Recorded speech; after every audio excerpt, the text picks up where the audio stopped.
we're diving into a fun and easy backyard project. I'm gonna show you how to hang string lights. And stick around because at the end of the video, we'll discuss different ways you can make these string lights smart so you can control them with your phone or smart home. We'll also have a few bonus tips you don't wanna miss. Whether you're looking to brighten up your patio or just add a cozy touch to your backyard, I've got you. Let's go.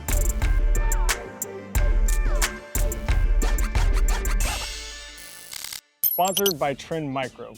Yo, what's up guys? My name is Shane and this channel is all about building an easy Apple home, smart home with new videos and live streams published every week.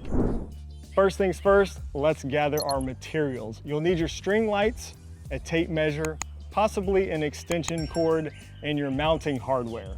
I ended up installing a tension wire to hang my lights here. We'll discuss why I did that in a minute. I'm using this fantastic string light wire kit from Amazon that pretty much has everything you'll need for the tension wire. You may also need poles to get your string lights high up off the ground, depending on your setup. There are a bunch of products on Amazon made specifically for this that you can attach to your deck or fence. I needed something that could stand on its own to be at least 10 feet tall. So I found this 10-foot string light pole that came with a nice planter box.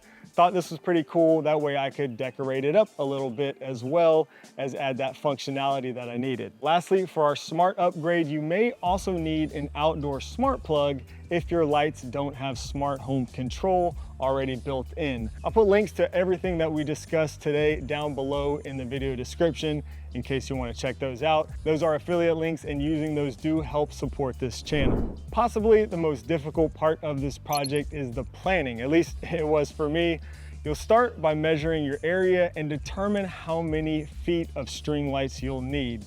Next, you'll need to think about the power source. Basically, where will you be plugging them in? And then think about the pattern that you'll want to hang them. Now this may look different for different setups and there are some different options out there. I'll show you some here that you might want to consider. For me, I decided that I would need to start my string lights at the pole and then run them in this pattern so that they would end by the roof. I wanted them to end here because if I had any excess string lights, I could tuck them out of the way and kind of hide them back there. Now let's take a quick moment to thank today's sponsor, trendmicro. You gotta protect yourself online, and I've been using the trendmicro premium security suite for this on all of my devices for years to add extra protection against malware, viruses, ransomware, and other threats. You can use it on up to 10 devices, including Macs, PCs, iPhones, iPads, you name it. It also includes a VPN that turns any public hotspot into a secure Wi-Fi connection, as well as other tools like identity theft protection, parental controls, and even 24/7 emergency assistance. Check out the link in the description and use code SHANE10 for 10% off your purchase of the Premium Security Suite. Thanks to trendmicro for protecting all of my family's devices and for sponsoring today's video. Now, there are two methods for hanging your string lights. You can use the tension wire or you can hang your string lights directly to whatever you're attaching them to. The first set of string lights that I installed back here on this patio, I didn't use a tension wire. I found that the lights sagged a little bit more than I wanted them to, so I decided to redo it and use a tension wire this time. Now, you may not need a tension wire for smaller, especially for smaller installations or lighter string lights maybe, but if you're covering a large area, it's probably a good idea to use a tension wire. Now, just for reference, this concrete patio here is 16 by 20 feet. Now, another thing about my setup that I didn't like is that the light pole that came with the planter box ended up bending a little bit. I don't think the pole itself was bending, but the pole, it's kind of put together in these three sections. So I think the tension of the wires caused those to kind of loosen up and it just looked like the pole was bending a little bit. This wouldn't be an issue if you had a smaller setup, and you're using this type of pole, or if you were able to use the pole and the planter box at like the center of your light string setup where essentially it would get equal tension, from each side. Mine just had all the tension pulling from one side, so it ended up kind of looking a little bent or whatever. So my solution was to get a single aluminum pole. I'm fortunate enough to have a brother that owns a company works with aluminum. So I called him up and asked if he had any spare poles laying around that he could hook me up with. And he definitely came through. He even welded some rings on the top for me and painted it black, so it's perfect. And I just used this pole instead of the one that box came with. Now all I needed to do was to make sure that the base is secure. So I filled up this box mostly with gravel to weigh it down, and then I would just put some soil on top and ask my wife to pick out some flowers and plants to make it look nice. Now the good thing about using gravel over something like just straight concrete in that box is that the box will be able to drain water, which is good for the plants that we put in there. And next I needed to secure my other anchor points. I used an expansion hook on the side of the house and then a couple of stainless steel screw eyes for my other 2 spots. Use the rope clamp to create a loop at each end of your wire and start running your wire. You'll use the turnbuckle screw to pull it tight and create that nice tension. Once the wire is good to go, you can start attaching your lights. Now I'm using this style of lights that have the little loop at the top. This is perfect for attaching to a tension wire.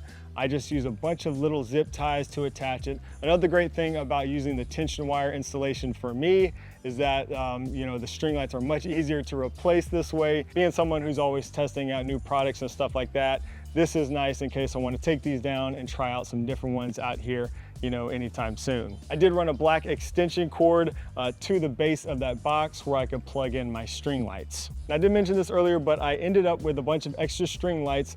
That's just because these particular lights only come in certain lengths. So what I did was just remove the bulbs and taped up the sockets with electrical tape just to keep out any water and stuff like that. This worked with both my smart bulbs, these that I'm using here by Nanoleaf, and even worked with the dumb string lights that I was using previously. Then I just tucked away the excess string lights back there in the corner.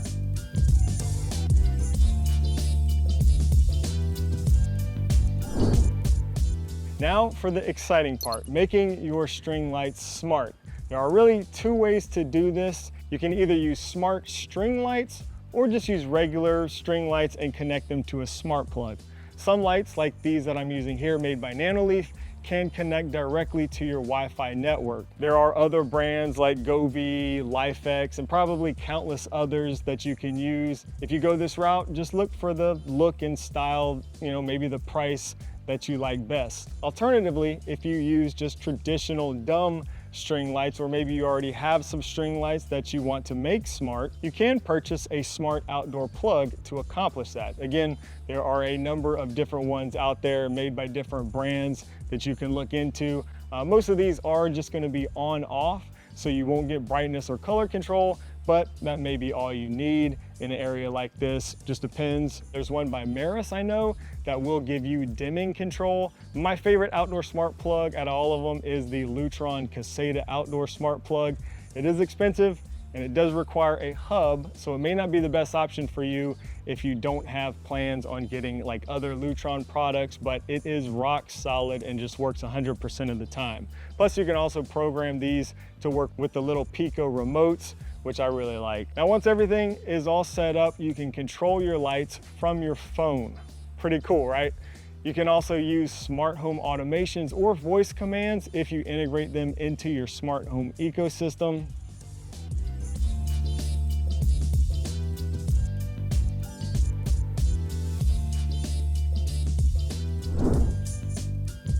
Now, here are a few additional tips to consider. 1, make sure the lights you are using are weatherproof lights if they're going to be exposed to the elements.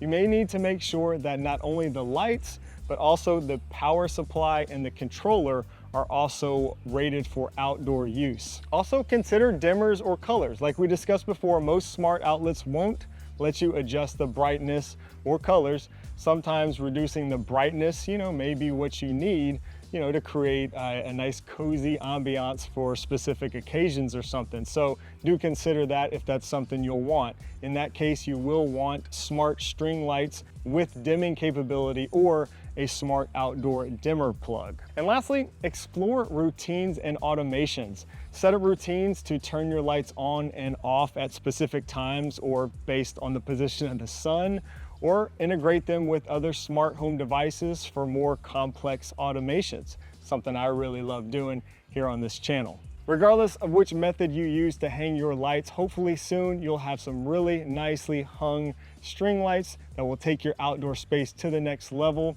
If you want to see a full review of these Nanoleaf string lights that I'm using, you can check out that video right here.